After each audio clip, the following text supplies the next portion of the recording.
Comparando lo que López Obrador presentó, si no recuerdo mal, en principio del año, en el Zócalo, como sus 10 puntos, y lo que ya se presenta ahora para el debate. Hubo un cambio dramático, y es el hecho de que este punto del que voy a hablar, que tiene que ver, como sabemos, no solo con un nuevo pensamiento, sino también con temas cruciales como la ética política, la moral o las morales, una nueva forma de hacer política, etcétera, etcétera. Ocupaba, si ustedes ven los documentos correspondientes, en el arranque el 10º lugar. Es decir, en un punto de 10 puntos, el último punto. Y ya en la propuesta para el debate, cribada por el proceso de debate, de discusión, en el que en algunos pasajes fundamentales participó el propio López Obrador, se decidió que el punto 10 pasaba a ser el punto 1. Y esto no es un simple cambio de forma, es un cambio que tiene que ver con la nueva perspectiva que esta izquierda intenta proyectar y desarrollar. Es decir, la idea de que la cuestión de la ética, de la moral, de una nueva forma de ver el mundo, etc., no es un asunto secundario. En la primera formulación parecía que el mensaje era: este es un tema importante, pero hay muchos otros más importantes.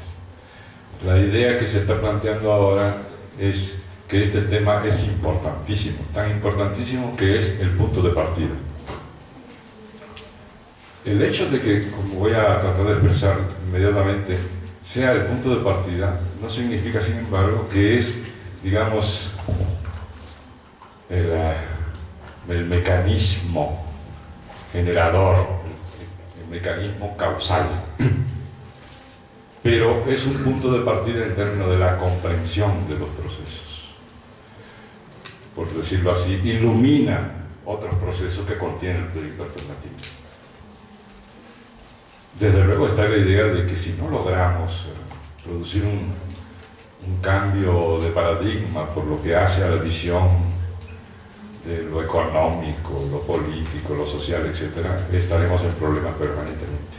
Y probablemente en la imposibilidad incluso de desarrollar precisamente los demás puntos centrales del proyecto, ¿no?, que tienen que ver con estos campos que unánimemente consideramos los centrales en las perspectivas, digamos, tradicionales. La economía, por supuesto, los procesos políticos, por supuesto.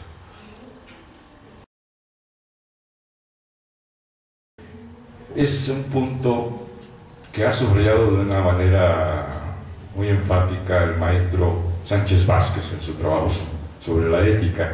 Él dice que en cada momento histórico hay un conjunto y no una sola moral, un conjunto de morales en competencia. Cuando uno analiza cualquier sociedad, encuentra esquemas morales, enfoques morales, modelos morales, que, por decirlo así, están en proceso de subordinación e incluso de extinción a la larga, mientras predomina uno o más, pero para reducirlo a lo mínimo, suponiendo fuesen solo dos, existe a su vez un modelo moral que se va imponiendo en la sociedad. Y cuando uno analiza la realidad latinoamericana y particularmente la mexicana, uno observa que ese es el proceso. Y para simplificar, se observan dos morales en competencia. Una golpeadísima, en retroceso, y otra en avance y en imposición sistemática en el país. La primera, para usar una denominación simple, es lo que podemos llamar una moral popular, que es la que está en graves dificultades y en retroceso, y justamente el reconocer esto tiene como fin justamente tratar de que eso no siga pasando, sino que al contrario reviva, retome fuerza esta moral popular fundada en principios como el de la solidaridad, principios como el reconocimiento del otro, etcétera, etcétera. Mientras, por el otro lado, se ha venido imponiendo, sobre todo en los últimos 30 años, en el continente y en México, lo que podemos llamar una especie de moralidad oligárquica, que es la expresión de la expansión del neoliberalismo en nuestros países.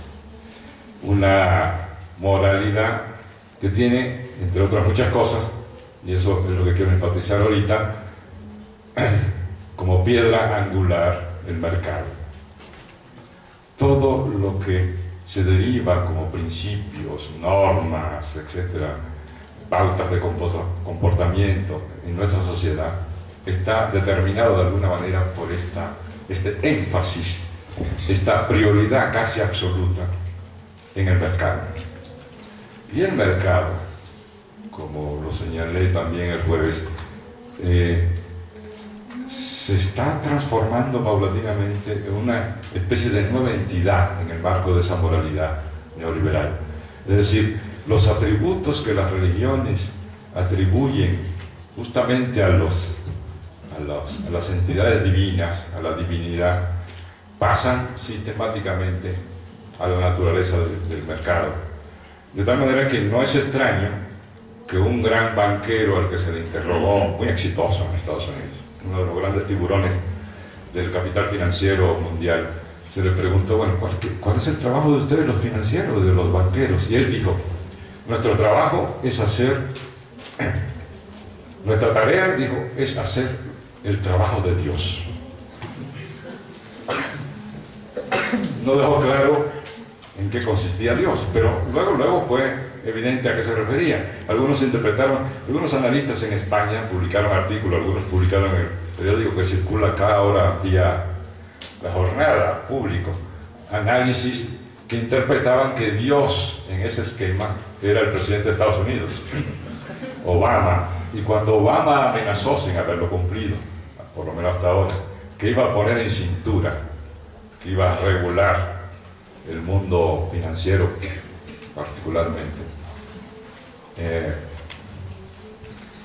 Estos analistas reaccionaron y dijeron, ajá, el mercado se va a encontrar con Dios, que viene por la revancha. Es decir, Obama viene por la revancha. Error. Cuando el banquero que referí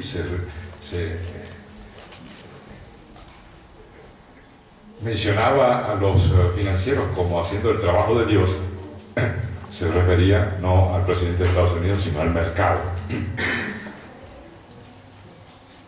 Entonces es un mercado que, siguiendo la tradición como punto de arranque clásico, tiene ese primer atributo divino que es invisible, la mano invisible, ¿no? Clásica. Luego tiene la característica de que es prácticamente omnipotente, es capaz de regular todas las prácticas, relaciones, etcétera, de la sociedad. Pero no solamente regula la sociedad, sino que se autorregula. Tiene un poder homeostático y es capaz de equilibrarse, es decir, de equilibrar sus factores cuando precisamente se presenta lo que produce justamente el mercado con frecuencia, que son crisis, como la que estamos viviendo todavía, arrancada en el 2008. es como Dios, además, infinitamente justo, porque el mercado, según la visión neoliberal, es capaz de asignar a cada cual lo que le corresponde en justicia, ¿no? Y una última característica, uno puede seguir horas hablando de esto que podemos denominar la teología de la mercantilización, o la teología mercantil, la nueva teología del capital, que no es tan nueva, porque Marx ya hizo alusión a sus características centrales, es que, como muchos dioses, incluyendo nuestro Dios cristiano, judeocristiano, es capaz de una furia infinita y de castigar de manera implacable cuando se violan sus mandamientos, ¿no? El Dios nuestro ahora se ha vuelto un poquito más liberal, más blandengue. No es el Dios de Sodoma y Gomorra y estas cosas, ¿no? Que era implacable, lanzando fuego sobre poblaciones enteras, pero sigue siendo un Dios muy furioso cuando se violan sus normas.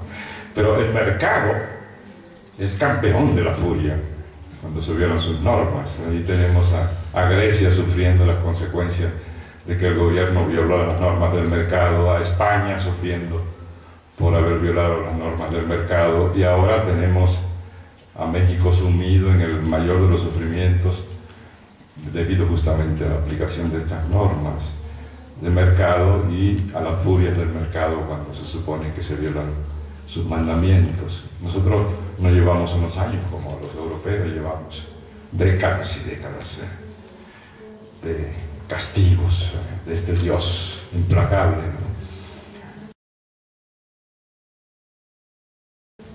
Ahora, lo importante es que cuando se define la concepción del mundo y cuando se definen estos principios morales a partir de la piedra angular del mercado,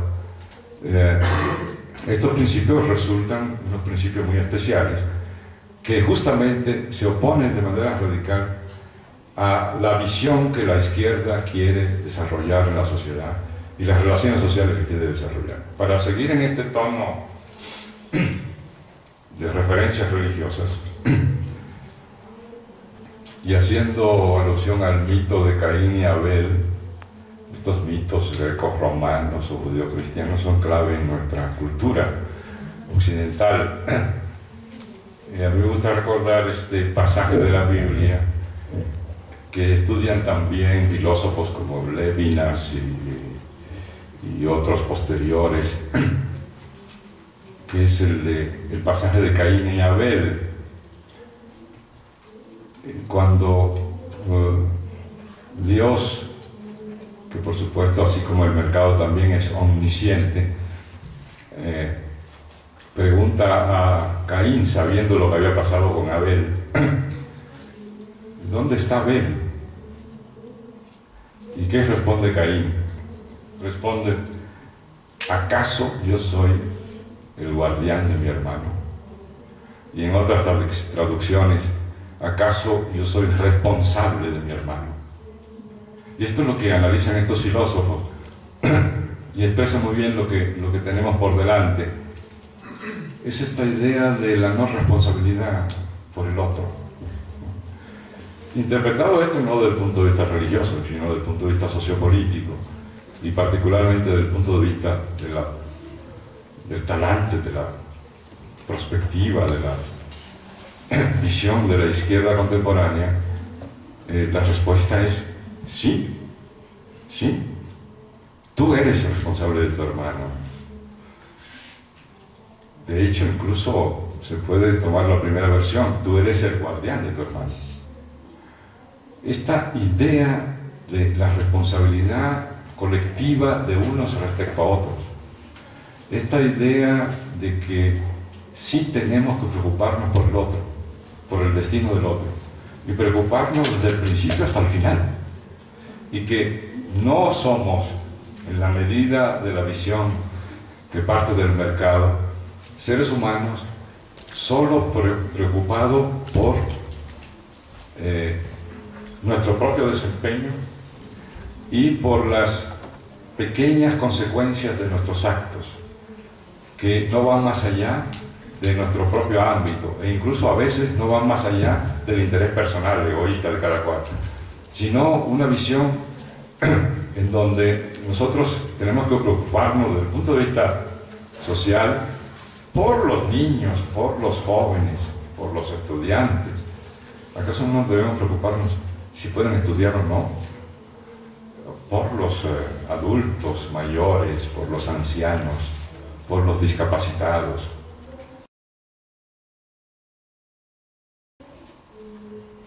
En la visión dura, fuerte de esta teología mercantilista, es un desperdicio social preocuparse por el otro, sobre todo cuando este otro es visto socialmente, cuando ese otro significa invertir, que la sociedad invierta en que una persona, después de trabajar una cantidad de años, no pase a vivir en la miseria y no esté desamparado por la sociedad, sino que la sociedad se ocupe de su destino, lo proteja de las calamidades que la propia sociedad, mientras pervivan las relaciones del capital, le va procurando para hacerle la vida imposible.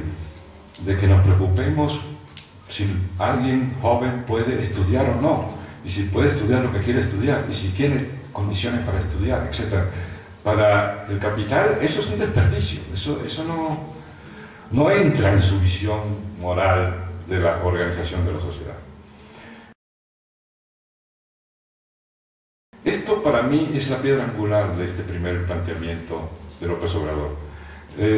López Obrador lo traduce a menudo en este planteamiento del amor y estas cosas que a veces producen risitas y algunos se preocupan. Tengo compañeros que me dicen, bueno, se nos está haciendo medio religioso este hombre, tenemos que vigilarlo. Y yo creo que no. Bueno, hay incluso toda una brigada, un ejército de estos comentaristas radiales y televisivos que se creen muy listos y que se burlan de la referencia a las cuestiones del amor. Se creen muy listos y lo único que hacen con eso es mostrar su absoluta ignorancia, una ignorancia verdaderamente lamentable.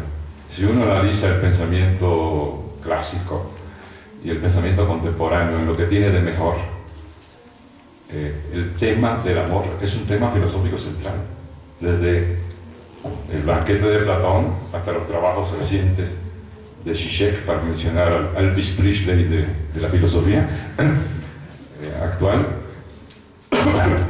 Zizek está muy interesado en este tema. Y Harvey, y Negri, y Hart, y Rancière, los mejores del pensamiento contemporáneo. No solo en el terreno de la filosofía, sino en el terreno de la ciencia política, de la filosofía política, de la filosofía moral, de la economía. Entonces, cuando aparecen estos comentaristas baratos burlándose de que alguien hable del amor en este sentido en que estamos hablando, solo expresan su mala fe, por un lado, que seguramente es el caso, pero al mismo tiempo su absoluta ignorancia de los problemas centrales de la sociedad. Siempre que, por supuesto, no le atribuyamos a estos planteamientos dos características. En primer lugar, que se refiere, bueno, al amor profano, al amor romántico y esas cosas, ¿no? Eso se lo dejamos al gran maestro Agustín Lara y al genio José Alfredo Jiménez. Pero lo que a nosotros nos ocupa cuando hablamos del amor es el amor en este sentido social, el amor por el otro, el amor por lo diverso, por la diversidad, por el que es distinto a nosotros, no solo en términos culturales, sino en términos de condición, en términos de la posición en que quedó colocado en la sociedad, o en términos del momento de su vida en que está. Es nuestra responsabilidad. Lo ha dicho en algún momento López Obrador, cuando dice, últimamente no se ha referido a eso, pero yo recuerdo viejos discursos, digamos en el momento primitivo de estos planteamientos, cuando él decía, debemos ocuparnos de los mexicanos desde la cuna hasta la tumba. Esa es la responsabilidad social nuestra. Y es la responsabilidad de la izquierda cuando asume tareas de gobierno, cuando define políticas públicas. Y esto define, en consecuencia, las políticas públicas. En segundo lugar, no estamos hablando de amor y de estos planteamientos en un sentido esencialista. Está lejos de nosotros, y lo estamos haciendo así, a mi juicio estamos mal, pero yo creo que no es el sentido, el de mirar las cuestiones morales en un sentido moralista, que regularmente recurre a ideas esenciales o esencialistas respecto al comportamiento humano, y que regularmente se enfoca al comportamiento individual. Cuando uno escucha discursos de los políticos, incluyendo los políticos de izquierda, y se dedican a combatir, por ejemplo, la corrupción, tienen la tendencia a atribuir estos comportamientos a características particulares de los individuos. A mi juicio, este planteamiento está lejos de este punto de vista. El comportamiento moral que se está imponiendo en este país deriva de los condicionamientos económicos, sociales y políticos que está determinando el liberalismo. El liberalismo, propiamente dicho antes, y ahora la fase llamada neoliberal. Entonces no puede analizarse la cuestión de los comportamientos morales sin al menos prestar atención a dos campos fundamentales. En primer lugar, al campo económico mismo, a la estructura económica, y en segundo lugar, a la estructura institucional. Con lo que estamos diciendo de antemano, como punto de partida, que los problemas relativos a la moralidad, a los comportamientos humanos, tienen un fundamento estructural. No es un problema de tendencias individuales, porque no hay ninguna esencia individual que predetermine estos comportamientos. Lo determina una estructura económica que empuja a la gente a tener comportamientos insolidarios, cuando la estructura mercantil que se ha venido imponiendo pregona que en la sociedad es exitoso el que es capaz de acumular más. Y que en la práctica económica propiamente dicho, los que están, digamos, los llamados factores de la producción, particularmente los patronos, tienen como objetivo lograr la más alta tasa de ganancia posible, ¿no? A ese respecto, hay un pasaje muy divertido de Marx que toma de un autor contemporáneo cuando habla del comportamiento del capital respecto a las tasas de ganancia. Cuando se dice que la producción capitalista tiene algunos otros objetivos que no son la tasa de ganancia, uno debe, en el mejor de los casos, sonreír. No hay ningún otro objetivo en la producción capitalista que no sea la ganancia. Ninguno, absolutamente ninguno. Ese es su único y absoluto objetivo. Y ese pasaje de Marx dice: el capital, cuando ve que puede obtener una tasa de ganancia del 10%, empieza a animarse, dice. Cuando ve que la tasa puede subir a 30%, ya no solo se anima, sino que empieza a actuar con cierto entusiasmo. Y cuando la tasa de ganancia, para no seguir en más porcentaje, llega al 100%, al 200%, entra en una actividad frenética donde nada lo detiene. Y es lo que expresa el comportamiento del capital, por ejemplo, en la etapa esclavista. No hay que olvidar que hay una larga etapa en que todavía pervive el sistema esclavista y ya el capital se ha convertido en la estructura básica de la sociedad.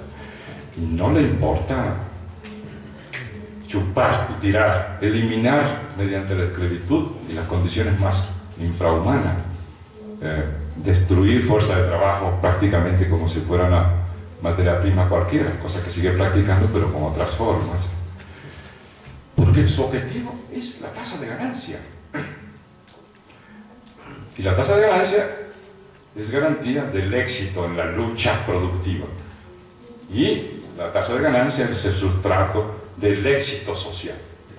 Por tanto, cualquiera que no esté haciendo eso no es más que un palurdo y un pobre hombre.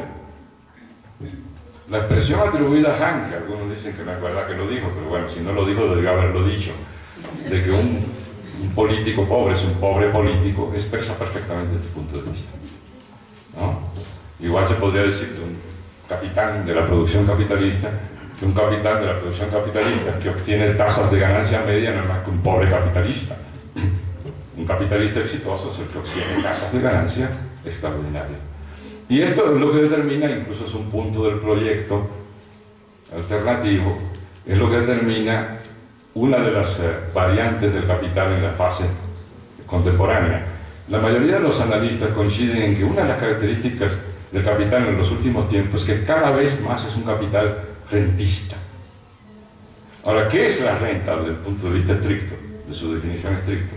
La renta es una ganancia extraordinaria, eso es lo que es la renta, según la teoría de la renta.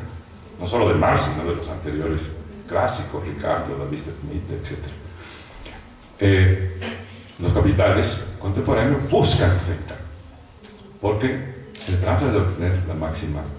Todo esto se expresa en la vida cotidiana de una manera feroz, donde se llega a un punto en que nadie se interesa por el otro. Ya no digamos lo que es principalmente grave, en el sentido sociopolítico, sino incluso en el sentido cotidiano de la vida individual, en donde no hay sentido de la otredad, del valor humano del otro en la medida en que me enriquece como persona. Y esto es lo que estamos viendo. Y esta ideología oligárquica, esta moral oligárquica, se ha venido expandiendo poderosamente en los últimos tiempos. Lo que se está proponiendo aquí es que hagamos una especie de corte, una especie de freno a esta expansión de la moral neoliberal que se ha venido imponiendo y echando a un lado a la moral popular y revitalizar la moral popular, retomar, replantear, incluso para la visión de la sociedad en términos económicos y políticos, esos grandes principios que tienen una raíz popular muy fuerte en México, que están en nuestras clases populares, en nuestros pueblos indígenas, de solidaridad, de intercambio, de concepción de servicio, de interesarse por la vida política, el punto de los espacios públicos, cómo hay una interrelación entre la expansión de esta visión moral que encarna en nosotros y el abandono del espacio público, en donde se realiza justamente la actividad política, la actividad social por excelencia, ¿no? Que nos hace ser cada vez más idiotas, ¿no? En el sentido griego de la palabra. El idiota en griego era, en la tradición griega, era el que no participaba en la vida pública, en estos espacios públicos, ¿no? Eso era el idiota. Entonces todos somos una bola de idiotas que no participamos en la vida pública de nosotros. Lo que, dicho de la otra manera, es otro de los grandes logros de esta nueva moral, de esta nueva visión del mundo neoliberal, el proceso de individualización de la sociedad, que implica una destrucción sistemática de las comunidades, de nuestras formas comunitarias. No me refiero solo, aunque podría referirme a eso, a las formas comunitarias indígenas, de las que tenemos ejemplos extraordinarios todavía, gracias a Dios, sino a todas las formas de vida comunitaria que nuestras sociedades tenían en abundancia y que el capitalismo ha venido martillando y destruyendo. Con eso no solo se destruye la base, la estructura fundamental de un tejido social que al neoliberalismo le produce roncha, que quiere desaparecer lo antes posible, sino que se extrae el sustento de lo que justamente denominamos las identidades. Como ustedes saben, la base de las identidades son las estructuras comunitarias. En la medida en que el capital ha venido destruyendo estas estructuras comunitarias, nuestras estructuras identitarias a su vez se han venido debilitando, llegando en algunos casos a la destrucción total.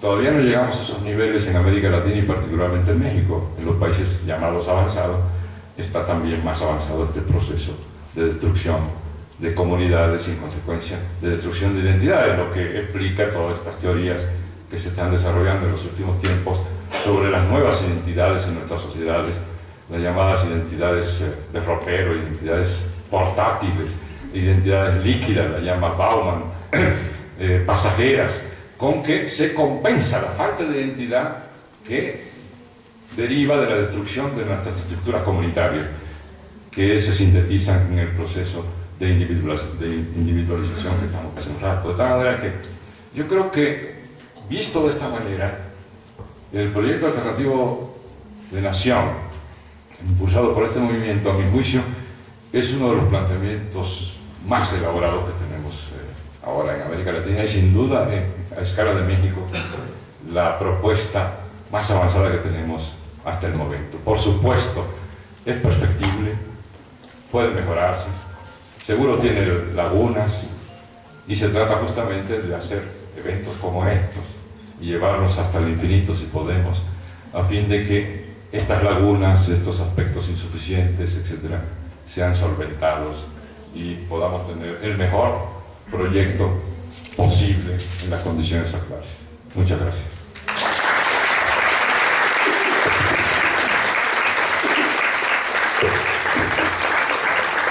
Sí, chicos, respecto al